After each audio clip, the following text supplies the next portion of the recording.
حضرت سلیمان علیہ السلام اللہ کے برگزیدہ پیغمبر تھے جن کی حکومت نہ صرف انسانوں پر تھی بلکہ آپ نے جانوروں، پرندوں، جنات، پانی اور ہوا پر بھی حکومت کی۔ ایک دفعہ حضرت سلیمان علیہ السلام سمندر کے کنارے بیٹھے تھے۔ آپ نے دیکھا کہ ایک چیونٹی اپنے منہ میں ایک دانہ لیے سمندر کی طرف بڑھ رہی ہے۔ چیونٹی جب سمندر کے کنارے پہنچی تو ایک مینڈک سمندر سے باہر آیا۔ اس نے اپنا منہ کھولا اور چیونٹی اس کے منہ میں چلی گئی اور مینڈک سمندر کی گہرائی میں چلا گیا۔ کچھ دیر گزرنے کے بعد وہی مینڈک دوبارہ سمندر سے باہر آیا اور اپنا منہ کھولا۔ وہی چیونٹی اس کے منہ سے نکل کر باہر آئی، لیکن اب چیونٹی کے منہ میں دانہ نہ تھا۔ حضرت سلیمان علیہ السلام یہ سب دیکھ کر بہت حیران ہوئے۔ آپ نے فوراً اس چیونٹی کو طلب کیا اور پوچھا کہ کیا معاملہ ہے؟ یہ تم کیا کر رہی ہو؟ ابھی تم دانہ لے کر مینڈک کے منہ میں گئی تھی، تم کہاں گئی تھی؟ یہ چیونٹی کہنے لگی، اے پیغمبر خدا، اس سمندر کی گہرائی میں جا کر دور ایک پتھر ہے۔ یہ پتھر اندر سے خالی ہے۔ اس پتھر کے اندر ایک کیڑا رہتا ہے۔ اللہ نے اس کیڑے کو ایسے مقام پر پیدا کیا ہے کہ وہاں سے نہیں نکل سکتا۔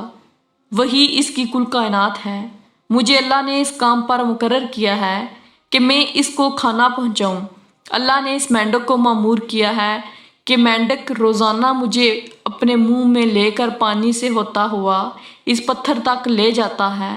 وہ مینڈک اپنا منہ اس پتھر کے سوراخ پر رکھ دیتا ہے۔ میں اس کے منہ سے نکل کر اس کیڑے تک جاتی ہوں۔ وہ اناج جو میرے منہ میں ہوتا ہے وہ اناج میں اس کے پاس رکھ دیتی ہوں۔ یہ مینڈک میرا انتظار کرتا رہتا ہے۔ میں واپس اس کے منہ میں داخل ہو جاتی ہوں۔ یہ پانی میں تیرتے ہوئے مجھے واپس پانی سے باہر لے آتا ہے۔ یہ دیکھ کر جناب سلیمان علیہ السلام کے دل میں خواہش پیدا ہوئی کہ کیوں نہ میں بھی اللہ پاک کی ساری مخلوق کی دعوت کروں۔ سلیمان علیہ السلام اللہ سے ہم کلام ہوئے اور عرض کرنے لگے کہ اے میرے معبود، مجھے اجازت دیں کہ میں تیری تمام مخلوق کو پورا سال کھانا کھلاؤں۔ اللہ نے وحی بھیجی کہ اے سلیمان، تم اس کی قدرت نہیں رکھتے۔ حضرت سلیمان علیہ السلام نے پھر عرض کی، 1 ہفتے کی دعوت کی اجازت مل جائے۔ اللہ پاک نے پھر وحی بھیجی کہ سلیمان، تم اس کی قدرت نہیں رکھتے۔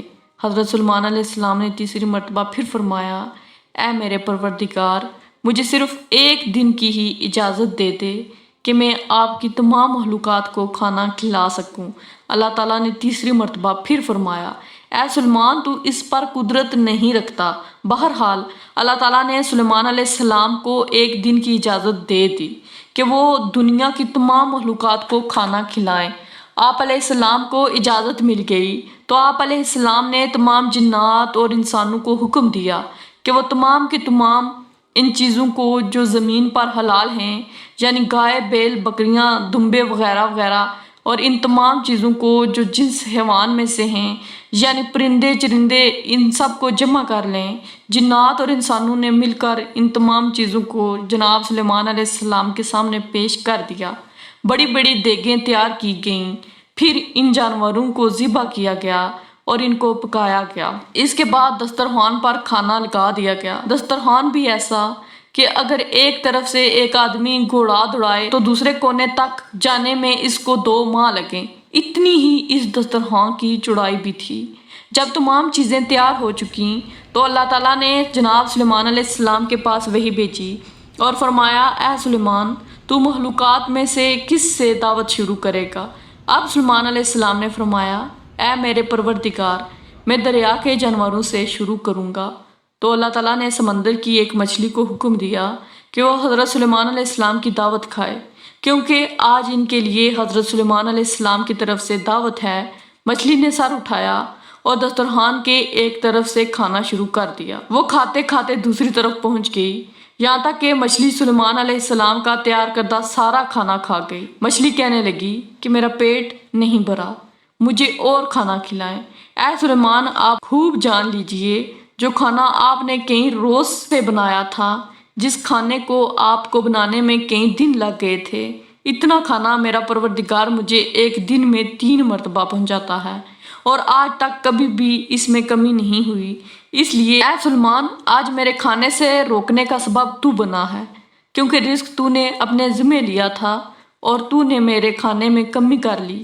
اسی وقت حضرت سلیمان علیہ السلام اللہ تعالیٰ کے سامنے سجدے میں گر پڑے اور کہنے لگے، پاک ہے وہ ذات جو کفالت کرنے والی ہے مخلوق کی روزی کے ساتھ، اور مخلوق جانتی بھی نہیں۔ بے شک ہمارا رازق اور خالق اللہ تعالیٰ کی ہی ذات ہے، اس کے خزانے میں کوئی کمی نہیں ہے۔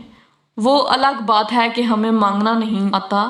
کبھی بھی اپنے مال دولت اور اپنی کرسی پر غرور مت کریے، اور سب کچھ ہوتے ہوئے بھی اللہ تعالیٰ سے ہر وقت مانگنے رہنا چاہیے، کیونکہ مانگتے رہنے سے اللہ تعالیٰ خوش ہوتا ہے اور وہ اپنے کرم نوازی سے عطا بھی کر دیتا ہے۔ آپ سب لوگوں سے میری گزارش ہے کہ اگر آپ نے ابھی تک ہمارے اس خزیمہ وائس چینل کو سبسکرائب نہیں کیا تو ابھی چینل کو سبسکرائب کر لیجئے